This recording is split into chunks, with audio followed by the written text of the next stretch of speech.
ಇವಾಗ ಪ್ರಭುಗಳಲ್ಲಿ ನಮಗೆಲ್ಲ ಗುರು ಎಷ್ಟು ಪ್ರಾಮುಖ್ಯತೆ ನಮ್ಮ ಜೀವನದಲ್ಲಿ ಅಂತ. ಸೊ ಅಂದ್ರೆ ಶಾಸ್ತ್ರ ಏನ್ ಹೇಳುತ್ತೆ ಅಂತಂದ್ರೆ ಗುರುವಿನ ಗುಲಾಮನಾಗೋ ತನಕ ದೊರೆಯದನ್ನ ಮುಕ್ತಿ. ಸೊ ನಮ್ಗೆ ಮುಕ್ತಿ ಯಾವ್ದ್ರಿಂದ ಮುಕ್ತಿ ಬೇಕು? ಜನ್ಮ ಮೃತ್ಯು ಜರ ವ್ಯಾಧಿಯಿಂದ ಮುಕ್ತಿ ಬೇಕು. ಸೊ ಮುಕ್ತಿ ಬೇಕು ಅಂತಂದ್ರೆ ನಾವು ಗುರುವಿನ ಆಶ್ರಯ ಪಡ್ಕೋಬೇಕು. ಸೊ ಶಾಶ್ವತವಾದ ನಿತ್ಯ ಆನಂದನ ನಾವು ಪಡ್ಕೋಬೇಕು ಅಂತಂದ್ರೆ ಕೃಷ್ಣನಲ್ಲಿ ಭಗವಂತನಲ್ಲಿ ನಮ್ಮ ಸಂಬಂಧನ ಏರ್ಪಡಿಸ್ಕೋಬೇಕಂತಂದ್ರೆ ಗುರುವಿನ ಮೂಲಕನೇ ನಾವು ಆ ಸಂಬಂಧನ ಏರ್ಪಡಿಸ್ಕೊಳ್ಳೋದಕ್ಕೆ ಸಾಧ್ಯ ಆಗುತ್ತೆ. ಸೊ ಗುರು ನಮ್ಮ ಜೀವನದಲ್ಲಿ ಬಹಳ ಪ್ರಾಮುಖ್ಯ ಪಾತ್ರನ ವಹಿಸ್ತಾರೆ. ಸೊ ಗುರು ಇಲ್ಲದೆ ನಾವೇನನ್ನು ಸಾಧಿಸೋದಕ್ಕೆ ಸಾಧ್ಯನೇ ಇಲ್ಲ.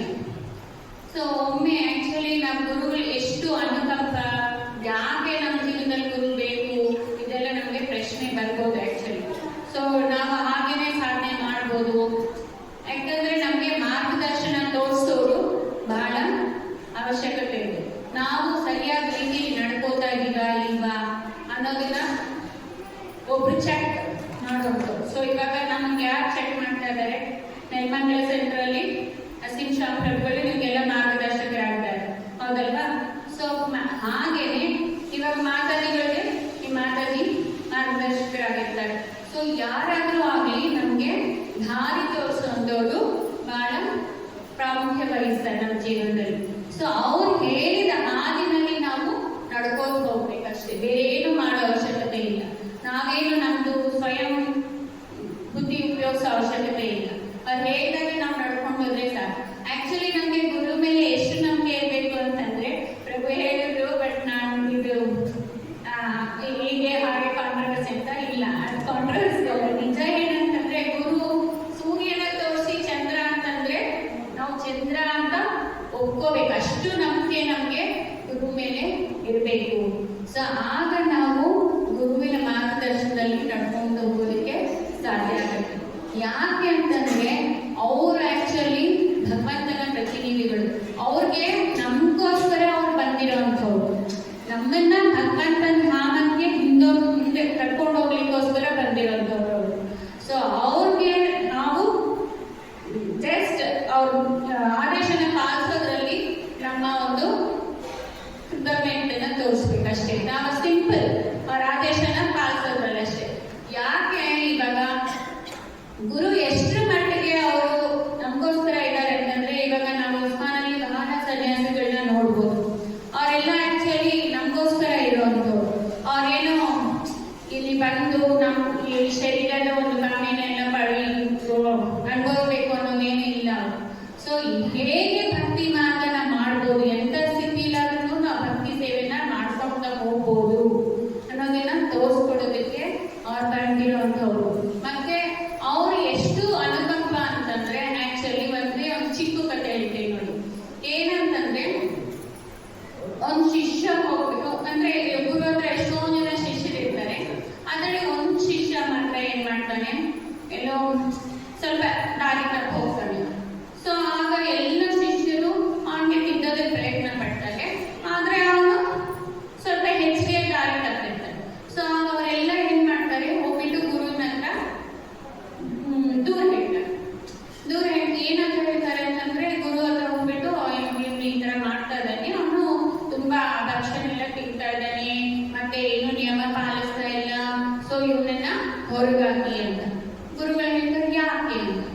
ಹೊರಗಾಕಿಲ್ಲ ಅಂತಂದ್ರೆ ನಮ್ಮ ಸಂಸ್ಥೆಗೆ ಬಹಳ ಕೆಟ್ಟ ಹೆಸರು ಬರ್ತಾ ಇದೆ, ಎಲ್ಲರೂ ನಮ್ಮನ್ನ ಅವನ್ನ ನೋಡ್ಕೊಂಡು ಗುರುತಿಸ್ತಾ ಇದ್ದಾರೆ. ಸೊ ಅದರಿಂದ ಅವನನ್ನ ಹೊರಗಾಕಿ ಅಂತ. ಸರಿ ಆಯ್ತು, ಗುರುಗಳು ಕೇಳ್ತಾರೆ, ಆಯ್ತು ನೀವೆಲ್ಲ ಪಾಲಿಸ್ತಾ ಇದ್ದೀರಾ? ಪಾಲಿಸ್ತಾ ಇದ್ದೀರಿ. ನಿಮಗೆ ಭಗವಂತನ ಮೇಲೆ ನಂಬಿಕೆ ಇದೆಯಾ? ಆ ನಂಬಿಕೆ ಇದೆ. ನೀವು ಮುಂದೇನು ಹಾಗೆ ಮಾಡ್ತೀರಾ, ಹಾಗೆ ನಡ್ಕೊಂಡು ಹೋಗ್ತೀರಾ? ನಡೀತೀವಿ. ಹಾಗಾದ್ರೆ ಹೇಳ್ತಾರೆ, ಗುರುಗಳು ಹೇಳ್ತಾರೆ, ಹಾಗಾದ್ರೆ ನೀವೆಲ್ಲ ಹೊರಗೆ ಹೋಗಿ ಅಂತ. ಅವ್ರು ಹೇಳ್ತಾರೆ ಯಾಕೆ ಅಂತ. ಸೊ ನಿಮಗೆ ನನ್ನ ಅವಶ್ಯಕತೆ ಇಲ್ಲ, ಅವನಿಗೆ ನನ್ನ ಅವಶ್ಯಕತೆ ಇದೆ. ನಾನು ಅವನನ್ನ ಕರ್ಕೊಂಡು ಹೋಗೋದಕ್ಕೆ ನಾನು ಇಲ್ಲೇ ಇರ್ತೀನಿ, ಅವನಿಗೋಸ್ಕರ ನಾನು ಬಂದಿರೋದು, ಅವನನ್ನ ಕರ್ಕೊಂಡು ಹೋಗ್ತೀನಿ ಅಂದ್ರೆ ಗುರುಗಳು ನಮ್ಮನ್ನೆಲ್ಲರೂ ಕರ್ಕೊಂಡು ಹೋಗೋದಕ್ಕೋಸ್ಕರ, ಧರ್ಮಕ್ಕೆ ಹಿಂದಿರುಗಿಸೋದಕ್ಕೋಸ್ಕರ ಬಂದಿರೋಂಥವ್ರು. ಸೊ ಈಗ ನಾವೇನ್ ಮಾಡ್ಬೇಕು, ಸುಮ್ಮನೆ ನಾವು ಗುರುಗಳ ಆದೇಶನ ಪಾಲನೆ ಮಾಡ್ಬೇಕು ಅಷ್ಟೇ. ಸೊ ಈಗ ಮತ್ತೆ ಹೇಳ್ಬೋದು, ನೀವು ಪಾಲನೆ ಮಾಡಿದ್ರೆ ನಮಗೆ ಕೃಷ್ಣ ಅದಕ್ಕೂ ಒಂದು ಚಿಕ್ಕ ಕಥೆ ಇದೆ. ಸೊ ಈಗ ಒಂದು ಗೋಶಾಲೆ ಇರುತ್ತೆ. ಒಂದು ಗೋಶಾಲೆಯಲ್ಲಿ ಎಲ್ಲ ಗೋವುಗಳ ಹೊರಗಡೆ ಮೇಲ್ ಬಿಡ್ತೀವಿ ಬೆಳಿಗ್ಗೆ ಜಾವ. ಓಕೆನಾ? ಸಂಜೆ ಆದ್ರೆ ಅವೆಲ್ಲ ಬರುತ್ತಲ್ಲ, ಬರೋದಿಲ್ಲ, ಎಲ್ಲ ಬೇಗ ಬರೋದಿಲ್ಲ, ಎಲ್ಲ ಆಡ್ಕೊಂಡು ಅವಕ್ಕೆ ಯಾವಾಗಲೂ ಟೈಮ್ ಬಂದಾಗ ಎಷ್ಟೋ ಬರುತ್ತೆ. ಅದೇ ಅವಾಗ ಟೈಮ್ ಬರಬೇಕು ಅಂತಂದ್ರೆ ನಾವೇನ್ ಮಾಡ್ತೀವಿ, ಗೋವುಗಳು ಎಷ್ಟು ಹೇಳಿದ್ರು ಬರೋದಿಲ್ಲ. ಆದ್ರೆ ಕರುವನ್ನ ಕರ್ಕೊಂಡ್ ಬರ್ತೀವಿ ಅಂತ ಇಟ್ಕೊಳ್ಳಿ. ಕರುಗಳು ಕರ್ಕೊಂಡ್ ಬಂದ ತಕ್ಷಣ ಏನ್ ಮಾಡ್ತಾರೆ, ಗೋವುಗಳೆಲ್ಲ ತನ್ನಷ್ಟಕ್ಕೆ ತಾವೇ ಬಂದ್ಬಿಡ್ತಾರೆ. ಸೊ ಭಗವಂತನ ಹೆಂಗ್ ಹೋಲಿಸ್ಕೋಬಹುದು, ಭಗವಂತನ ಶುದ್ಧ ಭಕ್ತರು. ಸೊ ಈ ಕರುಗಳು ರೂಪದಲ್ಲಿರುವಂತ ಶುದ್ಧ ಭಕ್ತರನ್ನ ನಾವು ಯಾವಾಗ ಸೇವೆ ಸಲ್ಲಿಸ್ತೀವೋ ಭಗವಂತ ತನ್ನಷ್ಟು ತಾನೇ ಆ ಗುರುಗಳ ಮೇಲೆ ಅಂದ್ರೆ ಏನು, ಆ ಶುದ್ಧ ಭಕ್ತರ ಒಂದು ಏನ್ ಹೇಳ್ತಾರೆ, ಗೋಬ್ರಾಹ್ಮಣ ಅಂತ ಆಯ್ತ. ಸೊ ಅವ್ರಿಗೆ ಪ್ರಿಯವಾದವರು ಅವರೇ ಗುರುಗಳು. ಸೊ ಆದ್ರಿಂದ ಅವ್ರನ್ನ ಹಿಂಬಾಲಿಸ್ಕೊಂಡು ಭಗವಂತ ಬರ್ತಾನೆ ಅಂತ. ಸೊ ನಾವು ಶುದ್ಧ ಭಕ್ತರಿಗೆ ಯಾವಾಗ ಸೇವೆ ಸಲ್ಲಿಸ್ತೀವೋ ಭಗವಂತ ನಮ್ಗೆ ಒಲಿತಾನೆ. ಸೊ ಗುರುಗಳನ್ನ ನಾವು ಯಾವಾಗ ಆಶ್ರಯ ಪಡ್ಕೊಂತೀವೋ ಭಗವಂತ ನಮ್ಗೆ ಸಿಗ್ತಾನೆ. ಸೊ ಅಷ್ಟು ಚೆನ್ನಾಗಿ ನಮ್ಗೆ ಶಾಸ್ತ್ರದಲ್ಲಿ ಹೇಳ್ತಾ ಇದ್ದಾರೆ. ಸೊ ಗುರುಗಳನ್ನ ಆಶ್ರಯಿಸೋದ್ರಿಂದ ನಮ್ಗೆ ಭಗವಂತ ಒಲಿತಾನೆ ಅಂತ. ಸೊ ಭಗವಂತನಿಗೆ ಮತ್ತೆ ಗುರುಗೆ ಸಂಬಂಧ ಏನು? ಆಕ್ಚುಲಿ ಇವಾಗ ಏನ್ ಹೇಳ್ತಾ ಇದ್ದಾರೆ, ಭಗವಂತನ ಪ್ರತಿನಿಧಿಯಾಗಿ ಬಂದಿರೋದು ಗುರು. ಸೊ ಅವರು ನಮ್ಗೆ ಭಗವಂತನ ತೋರ್ಸೋದಕ್ಕೆ ಮತ್ತೆ ಭಗವಂತ ಏನು ಅಂತ ನಮ್ಗೆ ಈ ಭೌತಿಕ ಜಗತ್ತಿನಲ್ಲಿ ತೋರ್ಸೋದಕ್ಕೋಸ್ಕರ ಬಂದಿರೋದು. ಸೊ ಆದ್ರಿಂದ ಅಂತವರ ಒಂದು ಆಶ್ರಯ ಪಡ್ಕೊಂಡಾಗ ನಮ್ಗೆ ಭಗವಂತ ಸಿಗ್ತಾನೆ. ನೆಕ್ಸ್ಟ್ ಏನಿದೆ ಅಂತಂದ್ರೆ, ಈಗ ನಾವು ಗುರುಗಳನ್ನ ಆಶ್ರಯ ಪಡ್ಕೊಂಡ್ಮೇಲೆ ಭಗವಂತನಷ್ಟೇ ನಾವು ಗುರುಗಳನ್ನ ಗೌರವಿಸ್ಬೇಕು. ಸೊ ಯಾಕೆ?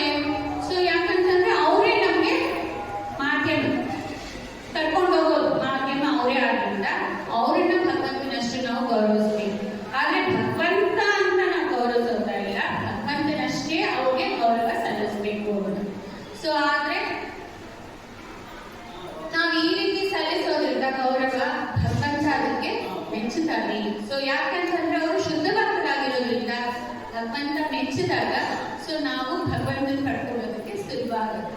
ಸೊ ಈ ರೀತಿ ನಮ್ಗೆ ಆಕ್ಚುಲಿ ಗುರು ಮತ್ತೆ ಭಗವಂತನ ಒಂದು ಸಂಬಂಧನ ಶಾಸ್ತ್ರ ನಮ್ಗೆ ತಿಳಿಸಿ ಹೇಳ್ತಾ ಇರೋದ್ರಿಂದ ಎಲ್ಲರೂ ಗುರುವಿಗೆ ಸೇವೆ ಸಲ್ಲಿಸಿದ್ರೆ ನಾವು ಭಗವಂತನ ಪಡ್ಕೋಬಹುದು ಅಂತ. Thank you very much.